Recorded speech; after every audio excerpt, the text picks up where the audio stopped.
Mes chers camarades, bien le bonjour, j'espère que vous allez bien, que vous êtes en pleine forme et surtout que vous avez les pieds au sec, ce qui par les temps qui courent est plutôt une sacrée performance. On aura l'occasion d'y revenir à la fin de cette vidéo. Alors, je vous emmène avec moi dans cette vidéo récolter nos maïs.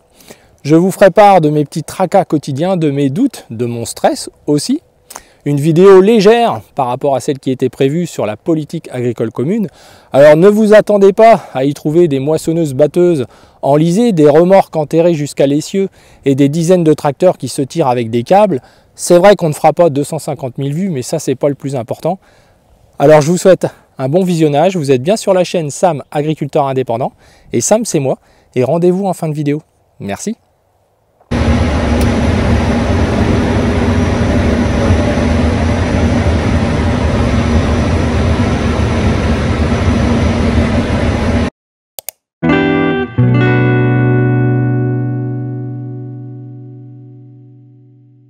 Alors les amis, je vais vous tenir un petit peu informé de ce qui se passe sur la ferme. Évidemment, on ne peut pas semer, il n'y a pas les jours suffisants d'affilée pour pouvoir faire du bon travail. Donc j'ai pris la décision de rapatrier ce tracteur-là de l'autre ferme pour venir essayer de récolter nos maïs car le temps passe. J'ai loupé un créneau dans la semaine parce que j'étais toujours concentré dans mon idée de semer là-bas. Et la météo n'est pas fiable d'autant plus. Donc là, j'ai été voir mes maïs et je vois que les sangliers arrivent gentiment, etc. etc. Alors il a plu 13 mm et demi il y a 2 jours, hier 7 mm. Donc évidemment, ce matin, ça patouille un petit peu en surface. Donc bon, on va bien voir, ça ne devrait pas trop marquer par le recul qu'on a ici. Mais évidemment, ça ne me plaît pas. À 16 h, il y a de l'eau qui est annoncée. Donc autant dire que je n'aurai certainement pas fini. Ma coopérative locale ouvre demain matin, mais donc pas demain après-midi où il doit faire beau, le fameux samedi demain, il va faire beau, dimanche il repleut, et c'est reparti pour toute la semaine. Alors quoi qu'il se passe, il faut que j'essaye de sortir ça du champ. Voilà, ce sera une bonne idée, ça me soulagerait et je reprendrai un petit peu des heures de sommeil normales, car le temps passant, il faut avouer qu'on ne contrôle pas tout, mais ça commence un petit peu à taper sur le système forcément. Car tous les travaux se reculent, le désherbage n'est pas accessible, enfin bref. Et en même temps, on va reprendre toutes nos réunions avec nos partenaires et je n'aurai pas terminé le travail sur la ferme. Et ça, il faut avouer que c'est jamais bon. Alors écoutez les amis, voilà, je vous tiens au courant au fur et à mesure de la journée.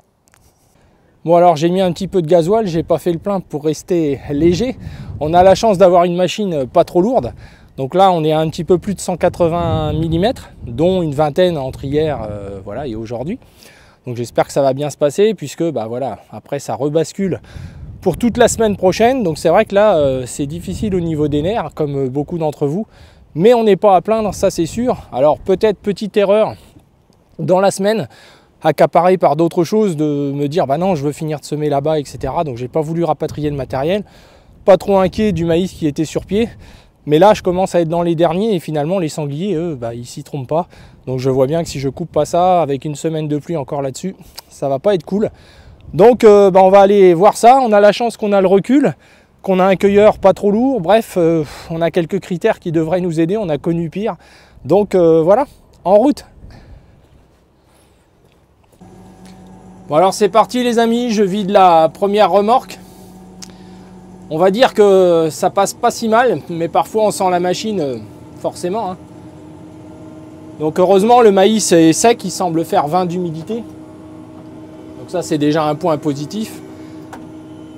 Et puis il n'y a pas trop de cassé pour ce que j'ai vu, alors je fais que commencer. Hein. Voilà, alors heureusement qu'il y a l'historique, je vous montrerai un petit peu la structure entre les rangs de maïs pour vous montrer le travail des vers anéciques qui contribuent sûrement à l'évacuation un petit peu plus facilitée forcément. Et une meilleure porosité aussi. Mais malgré tout, quand on passe et qu'on repasse, hein, c'est les remorques qui m'inquiètent un peu. Donc j'essaye de me mettre près de la sortie. Et puis voilà, que ce soit la batteuse qui fasse le transborder, on va dire ça comme ça. Bon, alors après, pour faire du blé derrière tout ça, on verra.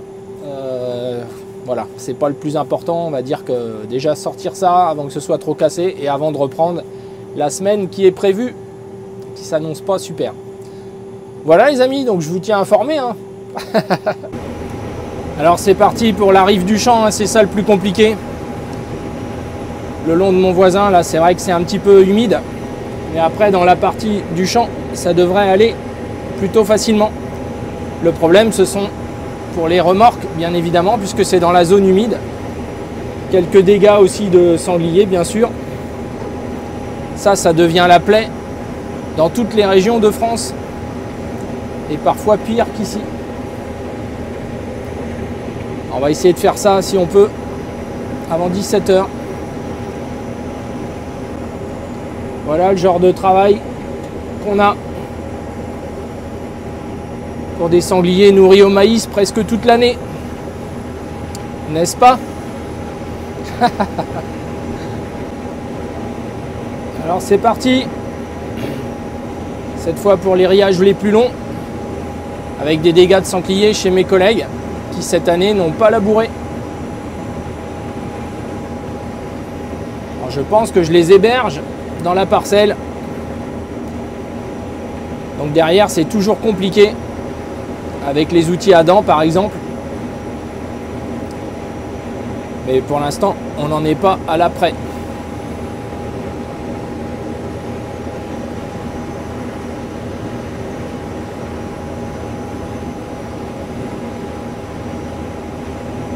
On essaye de ne pas aller trop vite pour bien broyer aussi, même si on va rebroyer derrière.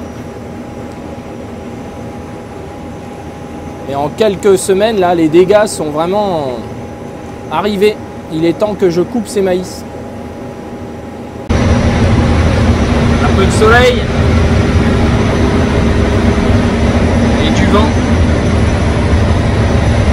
Ça durerait 2-3 jours comme ça. On ferait du super travail. On pourrait enfin clôturer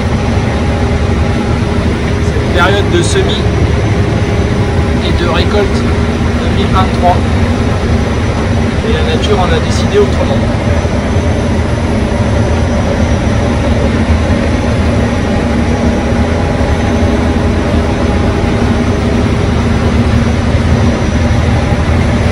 Bon, et bien écoutez, ça avance plutôt pas si mal que ça. On abîme pas trop la structure, je suis plutôt satisfait. Je me doutais que ça passerait bien, mais je sais que là ici il y a des zones humides où nous avons la remorque. C'est pour ça que je me suis mis pas très loin de la sortie et que la machine sert davantage de transborder.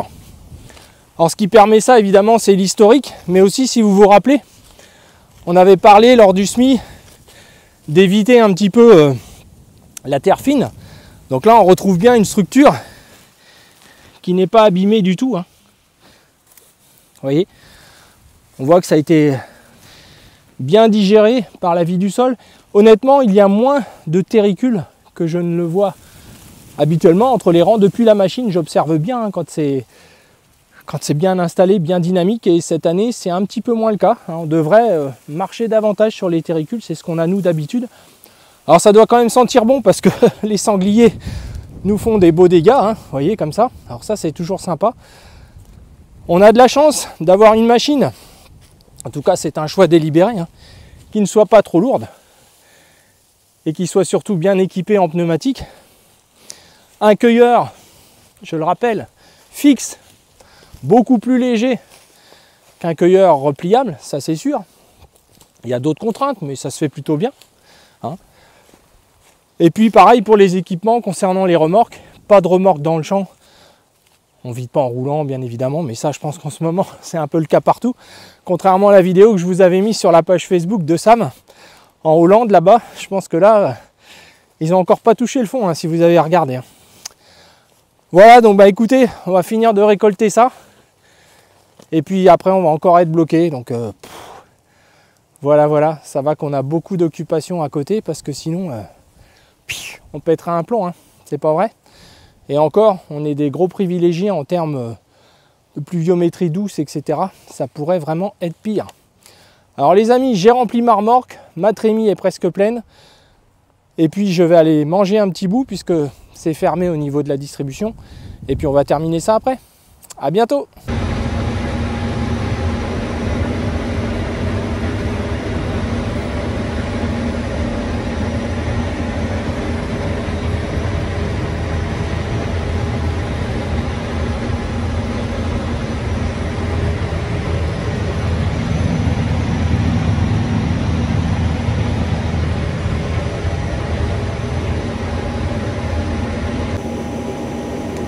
J'apprécie beaucoup la qualité du broyage hein, de ce cueilleur. où l'ensemble des couteaux s'entrecroisent à écartement 60.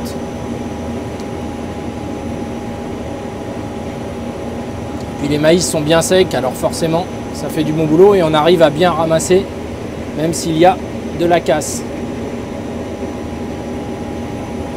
J'apprécie aussi l'autonomie d'avoir sa propre machine et son propre cueilleur. On met souvent du temps pour y accéder, mais quand on se rappelle de l'enfance où on attendait l'entrepreneur et qu'il y a des plages comme il y a cette année, c'est agréable avec une machine adaptée à la taille de la ferme, pas trop lourde, pas trop grosse.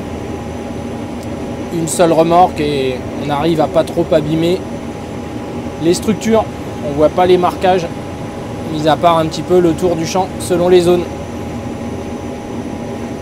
Alors je vais essayer de finir avant la pluie, encore une fois. J'ai l'impression de vous répéter ça sans arrêt. C'est soit ça, soit on espère la pluie. Pas simple.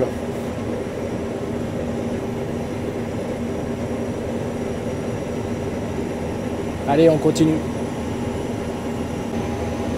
Alors, machine toute propre. On fait une récolte sèche. En fin de saison, c'est toujours bien pour ranger la machine. Mais c'est pas sûr que ça tienne.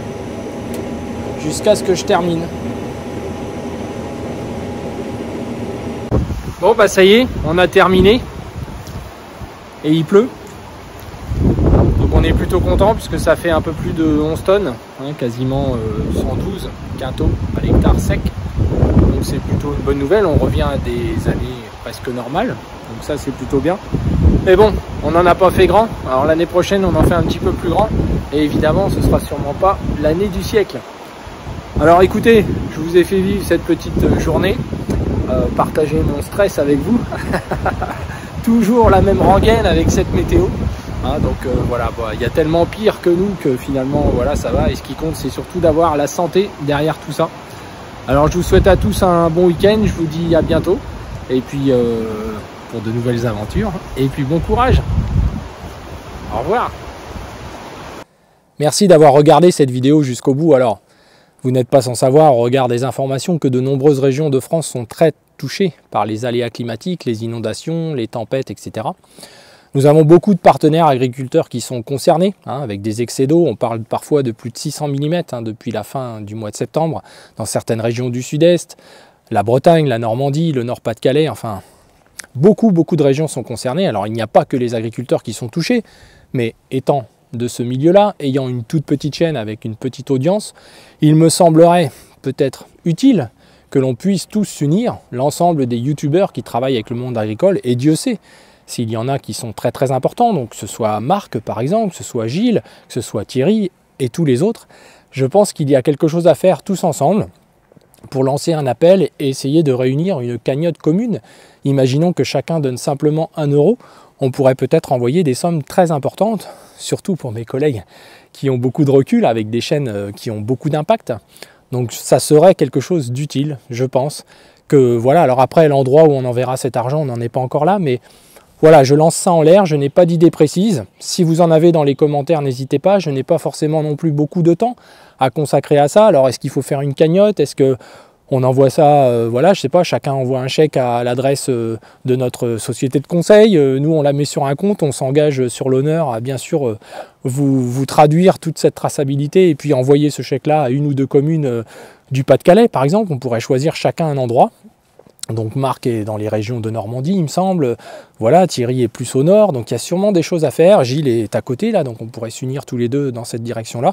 Bref, donc moi, je vais contacter les quelques youtubeurs que j'ai en téléphone, donc ce sera Gilles et Thierry, et puis après, si vous avez d'autres connaissances ou d'autres idées, n'hésitez pas, et puis surtout, dites-moi ce que vous en pensez, c'est sans aucune prétention, mais avec beaucoup d'espoir, malgré tout, que l'on peut quand même sans doute faire quelque chose qui ne nous coûterait pas grand-chose, mais qui pourrait visiblement avoir un tout petit peu d'impact pour aider tous ces gens qui, voilà, c'est quand même, voilà. C'est tout les amis, c'est une idée comme ça en l'air, un samedi après-midi, mais qui me semble importante, car je pense que vous êtes comme moi, on ne peut être que touché par ce qu'il se passe.